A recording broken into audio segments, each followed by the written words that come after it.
Konnichiwa.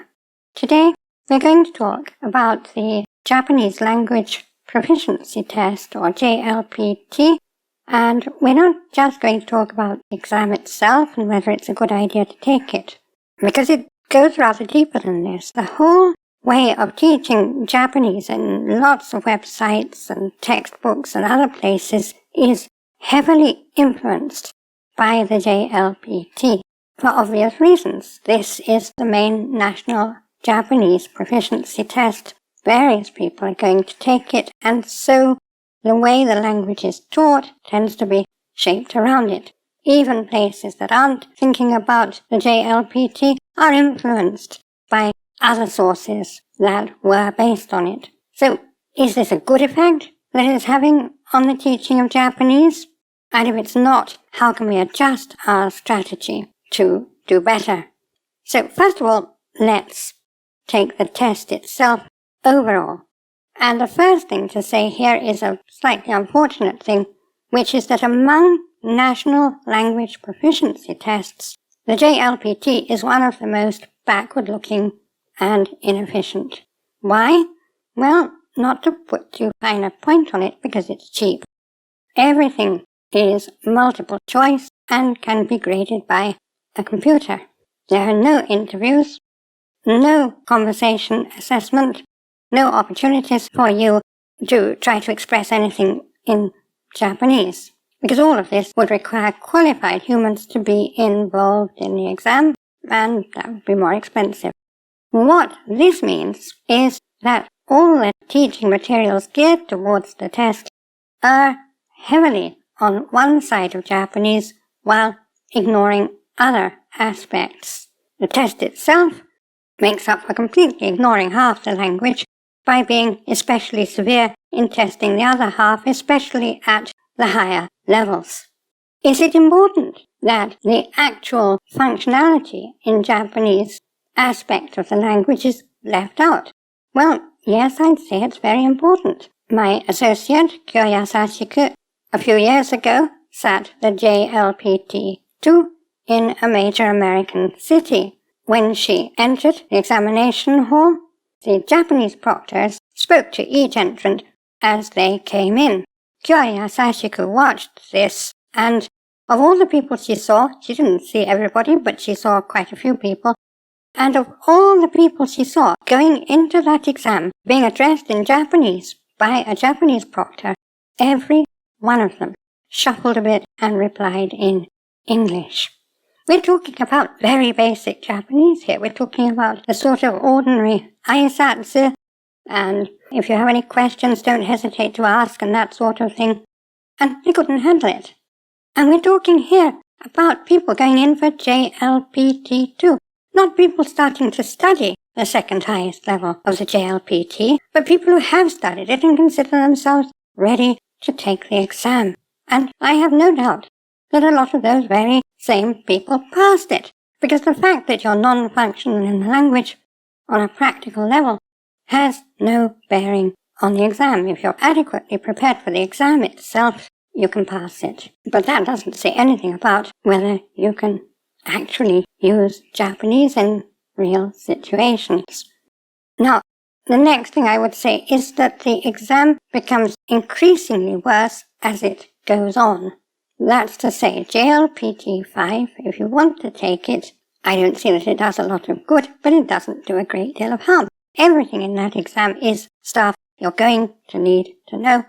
It's essentially basic spade work, vocabulary, you've got to have kanji, you've got to have basic structure that you've got to have.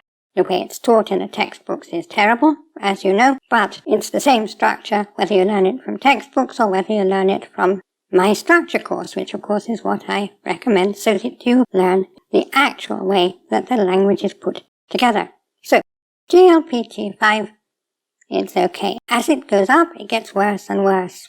JLPT4, well, that's so-so. JLPT3, that's what I would call a break point. I really wouldn't recommend anyone taking JLPT3. After that, 1 and 2 become absolutely exam takers' exams. They're testing how prepared you are to take that particular exam. They're not testing how good your Japanese is. If you need it for some reason, well, you're stuck. You have to take it.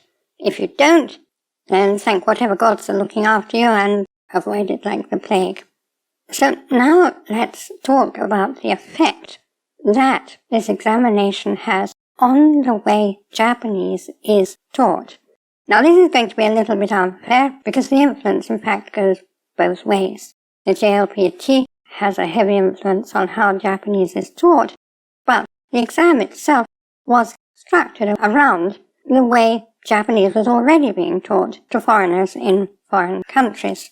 So actually, the people who designed the JLPT aren't entirely responsible for the rather strange way in which Japanese is taught, but they are partially responsible. It doesn't really matter who's responsible. It matters what strategy is being employed for the teaching of Japanese, whether it works, and if it doesn't, how should we be avoiding it? Now, the way Japanese is taught in the West is a bit different from the way certainly European languages are taught. We start off with the basic structure of the language, as we should. It's very badly taught and very confusing as it happens, but it doesn't have to be, and here on this channel I've done it differently.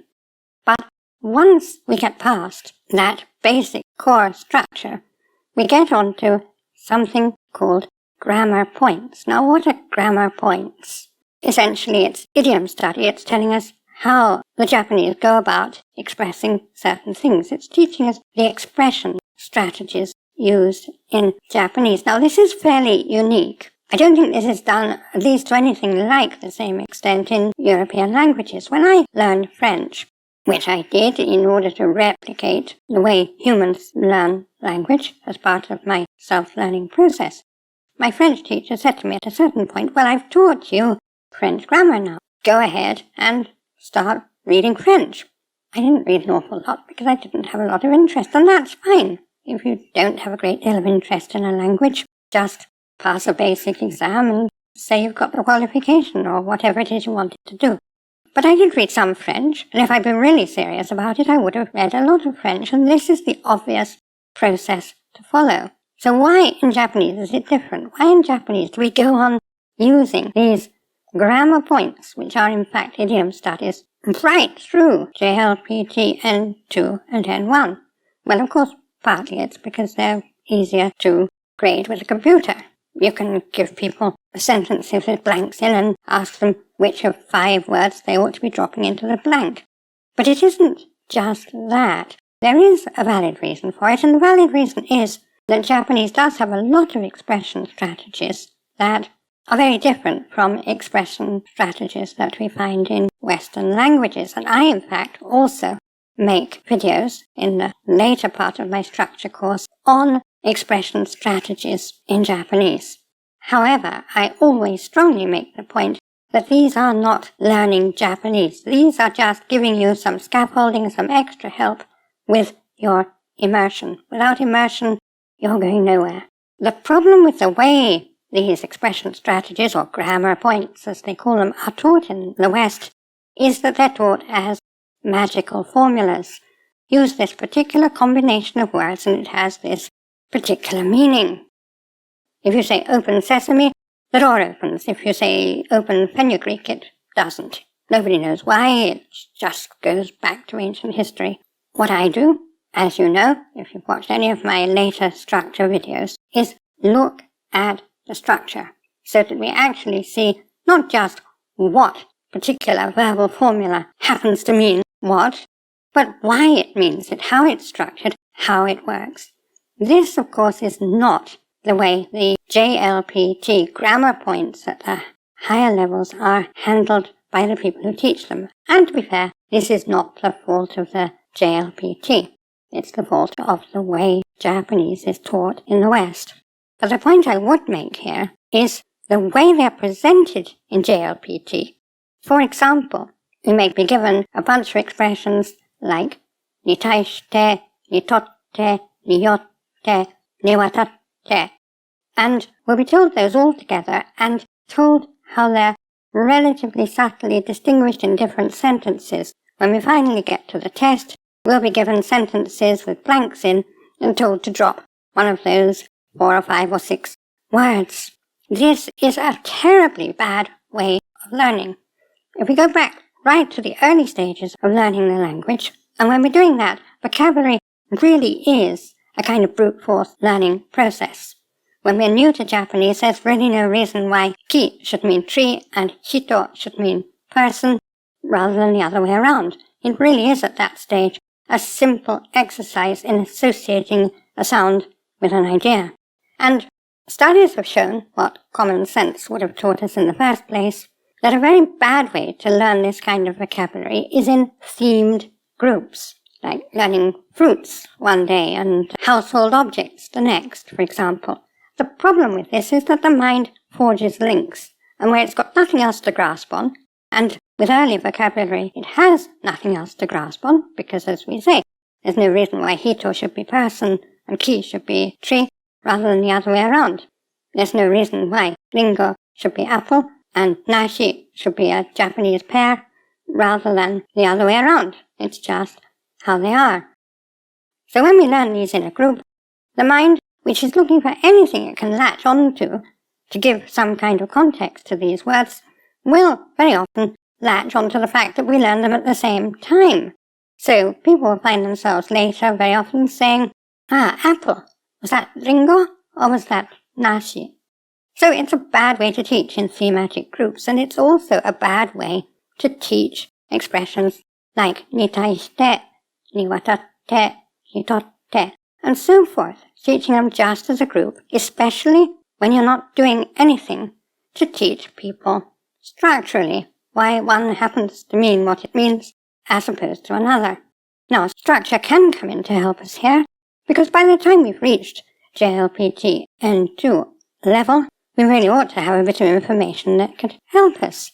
We can use the fact that niwatatte is based on wataru, cross or span, while nitaishite is based on taisuru, confront or face, and niyotte is based on yoru, based on, founded on, or caused by. So essentially, by teaching these as a themed group, without explaining any of the foundation, and I haven't seen any textbooks trying to explain the foundation, why one particular expression means one particular thing, as opposed to just telling you to learn the fact that it does, this is actually the worst way of going about it. It's as bad as teaching the fruits altogether.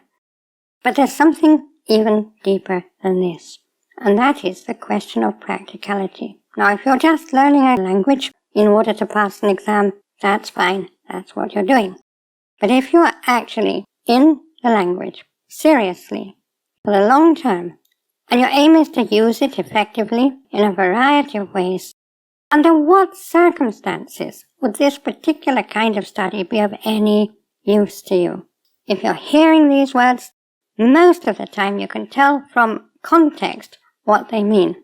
If you really can't tell from context what they mean, then you probably don't need to, because you can get the gist of what's being said without knowing. If you needed to know, you probably would be able to tell.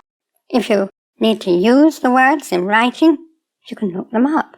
If you need to express these concepts in speaking, you can, generally speaking, just use different words to express the same concept. And if occasionally you make a mistake, people will generally understand what you mean anyway, and if they don't, guess what? They'll ask. In other words, as far as the practical use of Japanese goes, this kind of list learning is essentially just busy work. It gives the examiners something to examine, it gives the teachers something to teach, and it gives you something to occupy your evenings. The trouble with busy work is that it's not just mendokusai. It's not just a pain in the sit-downers. It's also the thief of immersion time. All the time you spend on learning busy work like this, all the time you spend on doing things to prepare for an exam that fundamentally you wouldn't be doing if it wasn't for that particular exam, all this is time lost to immersion. And immersion is the only thing that makes you actually functional in Japanese. You could be spending that time racking up experience points. And instead, you're spending it on preparing for a trivia quiz. And that's really the fundamental problem. How many experience points do you think it takes to answer a Japanese proctor when she says something straightforward like, "Good morning, and if you have any questions, please don't hesitate to ask"? 10? 15? Not very many, is it? But here we have people going into the JLPT2 without that many experience points. Let's not be that person.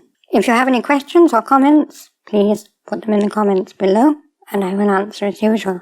I'd like to thank my Gold Kokeshi patrons, and all my patrons and supporters on Patreon and everywhere. Everyone is my angel producer who helps these videos to be possible and to be available to all of you. And I'd like to thank you personally for attending this lesson. これからもよろしくお願いします。